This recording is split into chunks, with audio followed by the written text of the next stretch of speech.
Un saludo cordial y afectuoso para toda la audiencia y para el Ministerio Verdad Adventista.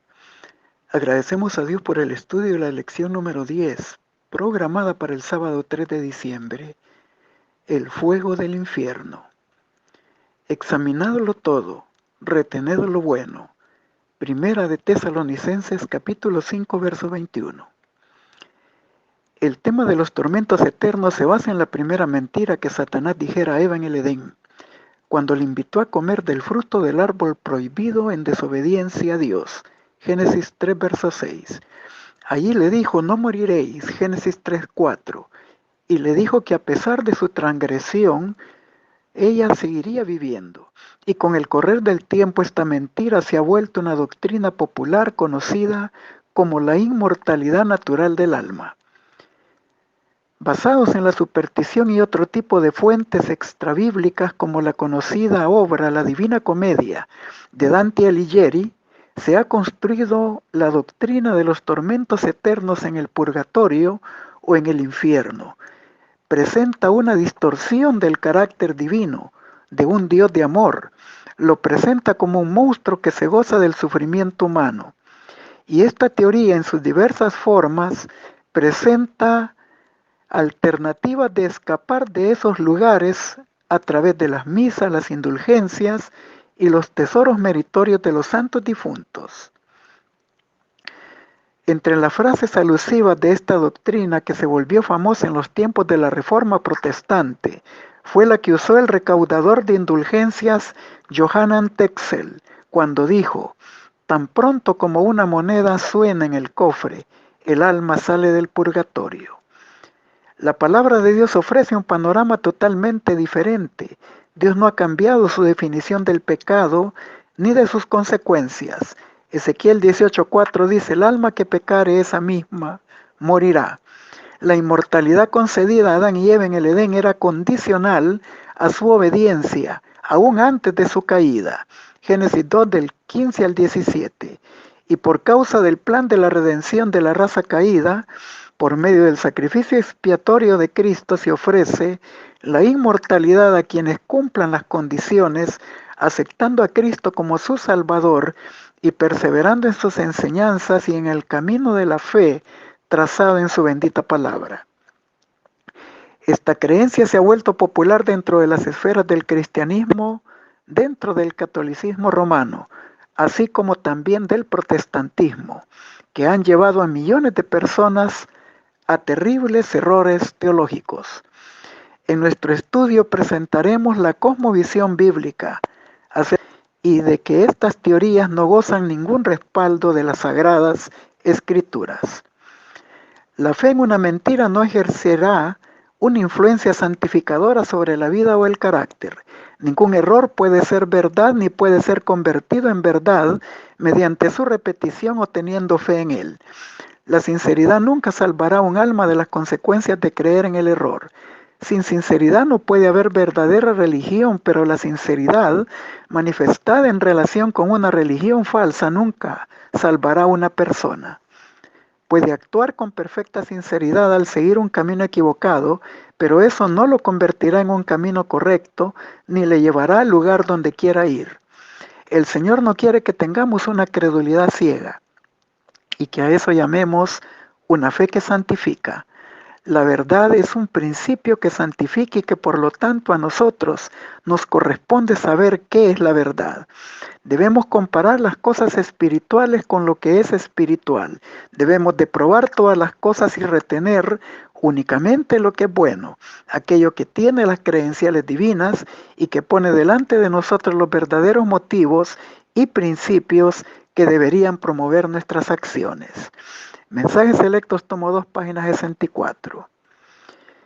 Analizaremos la teoría de los tormentos eternos derivada de una interpretación equivocada de Isaías 66, verso 24, donde dice, y saldrán y verán los cadáveres de los hombres que se rebelaron contra mí, porque su gusano nunca morirá ni su fuego se apagará, y serán abominables a todo hombre. Y para dicho fin, no podemos pasar por alto la relación que existe entre Isaías 66, 24 y el Evangelio de Marcos capítulo 9 del 42 al 48. Al analizar ambos pasajes bíblicos, lo primero que percibimos es que tanto el profeta Isaías como nuestro Señor Jesucristo respectivamente hablaban de la destrucción total del pecador por el fuego eterno que proviene del cielo y de Dios. Isaías contrasta las condiciones actuales del pecado con las que prevalecerán en el cielo nuevo y en la tierra nueva, según leemos el contexto de Isaías 66, versículo 22 y 23.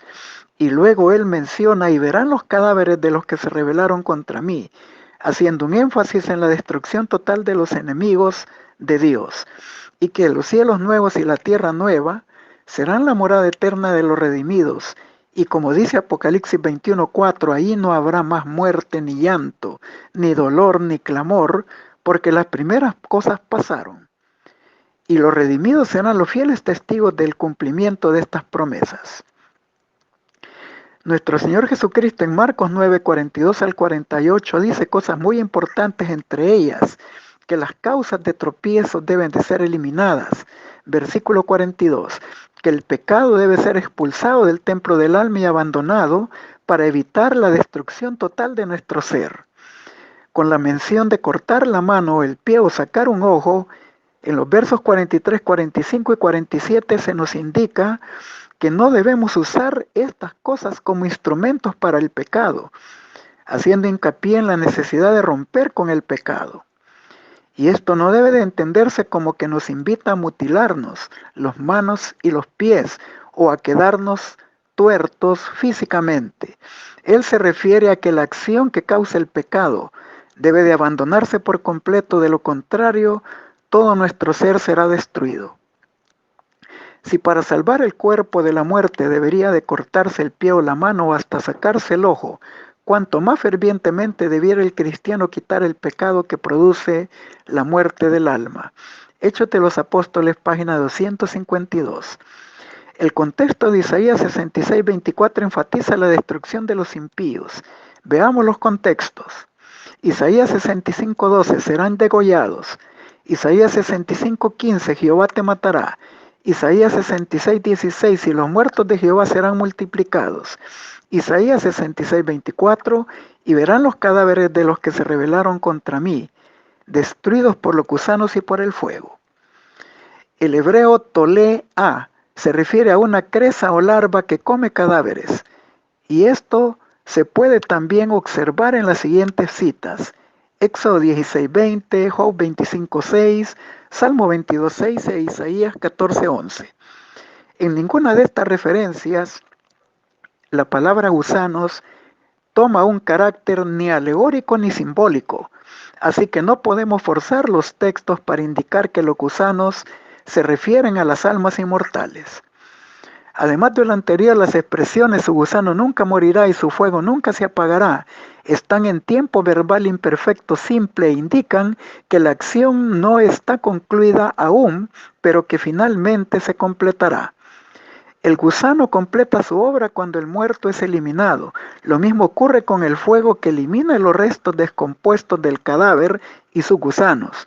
Con estas expresiones se hace una alusión a la destrucción gradual y progresiva, pero que llegará a su completo final. Vi que unos quedaban pronto aniquilados, mientras que otros sufrían por más tiempo. A cada cual se le castigaba según las obras que había hecho con su cuerpo. Algunos se tardaban muchos días en consumirse, y aunque una parte de su cuerpo estaba ya consumida, el resto conservaba plena sensibilidad para el sufrimiento. Y dijo el ángel: el gusano no morirá, ni su fuego se apagará mientras hay una partícula que consumir. Primeros Escritos, página 294. La Biblia afirma que el sufrimiento será de acuerdo a los pecados cometidos en esta vida. Por eso, unos arderán más que otros. Satanás y sus demonios arderán mucho más tiempo, pero al terminar de consumirlos el fuego se apagará, así como sucedió con Sodoma y Gomorra, que fueron puestas por ejemplo del castigo del fuego eterno. Judas, versículo 7. Los sufrimientos no serán eternos, porque el hombre no es eterno. Es en esta vida que podemos buscar a Dios mientras pueda ser hallado. Isaías 55, 6, y escapar de la ira venidera y ser salvados por su gracia. Satanás y sus ángeles sufrieron largo tiempo. Sobre Satanás pesaba no solo el castigo de sus propios pecados, sino también el de los de la hueste redimida que habían sido puestos sobre él. Además debía sufrir la ruina de las almas a quienes engañara. Después vi que Satanás y toda la hueste de impíos estaban consumidos y satisfecha la justicia de Dios. Dijo el ángel: Satanás es la raíz y sus hijos son las ramas. Ya están consumidos raíz y ramas, han muerto de una muerte eterna. Nunca resucitarán y Dios tendrá un universo limpio. Entonces miré y aquí que el mismo fuego que había consumido a los malos quemaba los escombros y purificaba la tierra. Volví a mirar y vi la tierra purificada, no quedaba la más leve señal de maldición. Todo el universo de Dios estaba limpio y había terminado para siempre. La gran controversia, primeros escritos, páginas 294 y 295. Procedamos a considerar las expresiones infierno de fuego, Mateo 18:9, fuego eterno, Mateo 25:41, fuego que nunca se apaga o fuego inextinguible de Mateo 3:12. Todas ellas indican que el fuego no es de origen humano, es fuego que proviene de Dios y por eso se le determina fuego eterno. El fuego de Dios es eterno, pero los pecadores humanos que consumirán no son eternos. Isaías 51:12, el hombre es mortal, así que el fuego se apagará al terminar su obra destructiva. Malaquías 4:1 dice aquí que viene el día ardiente, como un horno, y todos los soberbios y los que hacen maldad serán estopa. El fuego que vendrá los abrazará y no les dejará ni raíz ni rama. Lo eterno no está en la prolongación del castigo, sino en las consecuencias del castigo propugnado que serán de alcances eternos. Los pecadores no volverán a resucitar jamás. Ellos participarán de la segunda muerte o muerte eterna. Abdías 1:6. Y serán como si no hubieran sido. Apocalipsis 20:15.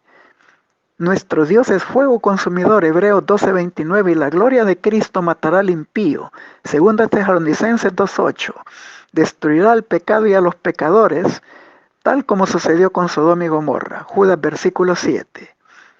Y luego dice la Biblia: serán como tamo, fuego los quemará, no salvarán sus vidas del poder de la llama, y no quedará brasa para calentarse, ni lumbre a la cual se sienten, Isaías 47:14. Los impíos serán ceniza bajo los pies de los justos, Malaquías 4:3. La destrucción de los impíos será también un acto misericordioso, porque Dios no quiere la muerte del que muere, Ezequiel 18:32. Y Cristo advirtió: temed más bien a aquel que puede destruir el alma y el cuerpo en el infierno, Mateo 10:28. Además de injusto, no tiene sentido que un pecador que no vivió la cantidad de años de un antediluviano sea castigado por los siglos de los siglos. Apocalipsis 20:12 y 22:12. Dios pagará a cada uno según sea su obra. La aplicación del castigo será Apocalipsis 20:9, y de Dios descendió fuego del cielo y los consumió. Malaquías 4:1, el fuego que vendrá los abrazará y no dejará ni raíz ni rama. Apocalipsis 20:14-15, el que no fue hallado inscrito en el libro de la vida fue lanzado al lago de fuego, y la muerte y el Hades fueron lanzados al lago del fuego. Esta es la muerte segunda. Este último versículo indica que la muerte desaparecerá para siempre al terminar con la destrucción de los impíos, Satanás y sus ángeles caídos. Ahora Pablo dice en 1 Corintios 15:26, y el postrer enemigo que será destruido será la muerte. El castigo será en la superficie de la tierra, no en ningún interior de la tierra. La tierra se convertirá en un gran lago de fuego y azufre que destruirá totalmente al pecado y a los pecadores. Por una vida de rebelión, Satanás y todos los que se unen con él se colocan de tal manera en desarmonía con Dios, que la misma presencia de él es para ellos un fuego consumidor. La gloria de aquel que es amor los destruirá. El deseo de toda la gente, 712 y 713. Vemos también que la doctrina de los tormentos eternos procede de la tradición católica, que contempla la existencia de un lugar de sufrimiento paralelo, llamado también un purgatorio, que no es el infierno, sino un lugar diferente, donde estarán las almas que no pudieron purgar sus culpas en esta vida, y lo harán en ese lugar antes de gozar de las delicias del paraíso. Catecismo de la Iglesia Católica, parte 1, sección 2, capítulo 3, artículo 12, párrafo 1030. Pero lo que los sufrimientos en el purgatorio pueden reducirse con las oraciones y las penitencias de seres queridos, está también en el Catecismo de la Iglesia Católica, párrafo 1032. Sin embargo, la Biblia no menciona en ningún lugar el purgatorio, ni siquiera un lugar intermedio entre el cielo y el infierno, donde se complete la obra de purificación del ser humano. Aceptar esta purificación en el purgatorio es negar la obra del sacrificio obrado por Cristo en la cruz del Calvario como eficaz. Hebreos 9:22 dice, y casi todo según la ley es purificado con sangre y sin derramamiento de sangre no se hace remisión. Y en primera de Juan 1:7 dice, y la sangre de Jesucristo su Hijo nos limpia de todo pecado.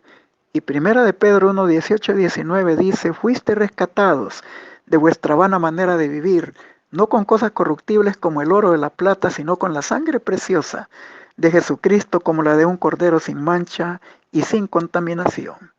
Y Hebreos 1:3 dice, habiendo efectuado la purificación de nuestros pecados por medio de sí mismo, se sentó a la diestra de la majestad en las alturas. Creer en el purgatorio es la total negación del solo Cristo de la Reforma. Y Hechos 4:12 dice, y en ningún otro hay salvación, porque no hay otro nombre bajo el cielo dado a los hombres en que podamos ser salvos. Los vivos no pueden hacer nada en favor del destino de los muertos. Ezequiel 18, del 20 al 22 dice, el alma que pecare, esa morirá. El Hijo no llevará el pecado del Padre, ni el Padre el pecado del Hijo. La justicia del justo será sobre él, y la impiedad del impío también será sobre él. Mas si el impío se apartara de sus pecados e hiciere justicia y guardare mis estatutos, de cierto vivirá y no morirá. Los méritos humanos, incluso del más santo de los seres que hayan existido sobre la faz de la tierra, refiriéndose a los seres creados, no pueden ser transferidos a ningún muerto. Ezequiel 18 del 20 al 22. No hay ninguna segunda oportunidad para quienes mueren. Hebreos 9:27 dice, y de la manera que está establecido para los hombres que mueran una sola vez y después de esto el juicio. Y en la parábola del rico y Lázaro que ya estudiamos en una lección anterior, Jesucristo dijo cabalmente que el destino de los muertos no puede ser variado por los vivos, ni el de los vivos por los muertos. Lucas 16, 27 al 29. La decisión de aceptar a Cristo y creer en su palabra debe de ser tomada por cada uno de nosotros en vida. También la comunicación entre vivos y muertos está prohibida. Deuteronomio 18:11, Isaías 8:19-20. Esto es la base del espiritismo. Por lo tanto, nosotros no podemos aceptar tampoco la intercesión de santos difuntos en favor de ningún ser humano vivo o muerto. Los errores como el purgatorio y el tormento eterno distorsionan el plan de la salvación en Cristo. Creer con sinceridad una mentira no nos va a salvar ni nos convertirá tampoco en la mentira en una verdad. Satanás es el padre de la mentira, Juan 8:44, y la Biblia dice que ninguna mentira procede de la verdad. Primera de Juan 2:21. Muchos que profesaban ser convertidos se aferraban aún a los dogmas de la filosofía pagana y no solo seguían estudiándolos ellos mismos, sino que inducían a otros a que los estudiasen también, a fin de extender la influencia entre los paganos. Así se introdujeron errores graves en la fe cristiana, uno de los principales, la inmortalidad natural del alma y su estado consciente después de la muerte. Esta doctrina fue la base sobre la cual Roma establece la invocación de los santos, la adoración de la Virgen María, y de esa misma doctrina se deriva la herejía del tormento eterno para los que murieron impenitentes y que muy pronto figuró en el credo papal. De esta manera se preparó el camino para la introducción de otra invención del paganismo llamada el purgatorio, y de la que se valió para aterrorizar a multitudes crédulas y supersticiosas. Con esta herejía, Roma afirma la existencia de un lugar de tormento en el que las almas de los que no han merecido eterna condenación han de ser castigadas por sus pecados, y de donde una vez limpiadas de impureza son admitidas en el cielo. Conflicto de los siglos, páginas 55-56. Dios se acerca al hombre por medio de Jesucristo, el mediador único, el único medio por el cual perdona sus pecados. Dios no puede perdonar los pecados en menoscabo de su justicia, su santidad y su verdad, pero perdona los pecados y lo hace plenamente. No hay pecado que no perdonara por medio del Señor Jesucristo. Esta es la única esperanza del pecador, y si descansa en ella, con fe sincera puede estar seguro del perdón pleno y gratuito. Hay un solo canal y este es accesible a todos. Por medio de este canal el alma penitente contrita recibe abundante perdón, y hasta los pecados más negros son lavados. Estas lecciones fueron enseñadas por el pueblo elegido de Dios hace miles de años y se repitieron en sus diversos símbolos y figuras que se quedaron afirmados en cada corazón con la verdad de que sin derramamiento de sangre no hay remisión de pecados. La justicia exige la pena del hombre, pero Cristo pagó la pena de un Dios. Él no necesitaba la expiación del tormento para sí mismo. Todos sus méritos y santidad fueron ofrecidos al hombre caído como un don. La fe por la cual vivo, página 104. La doctrina de los tormentos eternos en el purgatorio o en el infierno son totalmente contrarias a la doctrina bíblica de la resurrección. Los únicos casos específicos de resurrección especial son el de Moisés, Judas 9, Romanos 5:14, el de las primicias que resucitaron cuando Cristo resucitó y que lo llevó al cielo como garantía de que vendrá por el resto de creyentes en su segunda venida, Mateo 27, 52, 53 y Efesios 4:8. En el caso de los vivos, los únicos vivos registrados en la Biblia que están en el cielo son Enoc, Hebreos 11:5 y Elías, segundo de Reyes 2:11. Fuera de estas personas privilegiadas, no se puede afirmar que ninguno de los demás muertos justos e injustos están en el cielo. Ellos están en estado de inconsciencia en la tumba. Eclesiastés 9:5-6, esperando la resurrección de los muertos. Juan 5:28-29. Pedro lo ilustra de esta manera en el sermón que diera en el día del Pentecostés, hablando de que la tumba del patriarca David aún se encontraba con ellos en su época.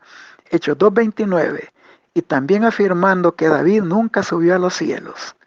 Hechos 2, versos 34 y 35, aplicando esta profecía mesiánica a la resurrección de Cristo, quien se sentó a la diestra del Padre en el cielo, diciendo el Señor a mi Señor, siéntate a mi diestra, hasta que ponga a tus enemigos por estrado de tus pies.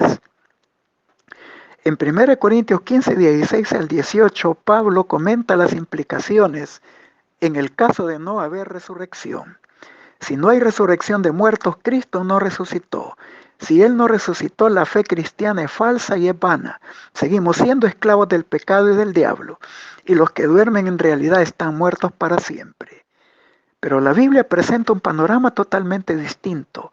Apocalipsis 1:18 dice, no temas, yo soy el primero y el último, el que vivo y estuve muerto, pero he aquí que vivo por los siglos, y tengo las llaves de la muerte y del sepulcro. Para este fin Cristo ascendió al cielo para preparar un lugar para todos los creyentes en la casa de su Padre Celestial, y luego vendrá por ellos en su segunda venida en grande en poder y gloria. Juan 14, del 1 al 3. La cosmovisión bíblica presenta el principal argumento de que solo Dios es el único inmortal. 1 Timoteo capítulo 6, verso 15 y 16. Él es el dador de la vida, Hechos 3:15, autor de la vida, y el que sostiene todo el universo con la palabra de su poder, Hebreos 1, 2 y 3. Cuando Dios creó a Adán y Eva y plantó un huerto donde los colocó, puso todo tipo de árboles deliciosos y útiles, y en medio puso el árbol de la vida y el árbol de la ciencia, del bien y del mal, como una prueba de su lealtad. Su inmortalidad estaría condicionada a su obediencia a las instrucciones divinas, y tendrían siempre acceso al fruto del árbol de la vida si eran obedientes. Génesis 2, del 8 al 9 y 15 al 17. Pero lamentablemente ellos fallaron, introdujeron el pecado y con el pecado la muerte, Y Dios le restringió el acceso al árbol de la vida para no inmortalizar el pecado ni a los pecadores. En el Nuevo Testamento, primera de Juan 5, 11, 12, presenta también claramente la condicionalidad para poder recibir el regalo divino de la inmortalidad. Y este es el testimonio que Dios nos ha dado vida eterna, y esta vida está en su Hijo. El que tiene al Hijo tiene la vida. El que no tiene al Hijo de Dios no tiene la vida. El incrédulo, el pecador, el que rechaza a Cristo y su dádiva de vida eterna, no puede tener acceso a la vida. Romanos 6:23. La falsa creencia en la inmortalidad natural del alma no tiene base en la Biblia. No tiene ningún respaldo en un así ha dicho el Señor. En el plan de la salvación, nuestro Señor Jesucristo se puso como sustituto y garante para darnos perdón, salvación y vida eterna. Y así como en Adán todos mueren, en Cristo todos serán vivificados por la resurrección y en el caso de los justos vivos, por la transformación de sus vidas. Dios nos ha dado vida eterna y esa vida está en su Hijo, primera de Juan 5, 11 y 12. Cristo dijo también, yo soy la resurrección y la vida, el que cree en mí aunque muera vivirá. Y yo le resucitaré en el día postrero, Juan capítulo 6, versículo número 14.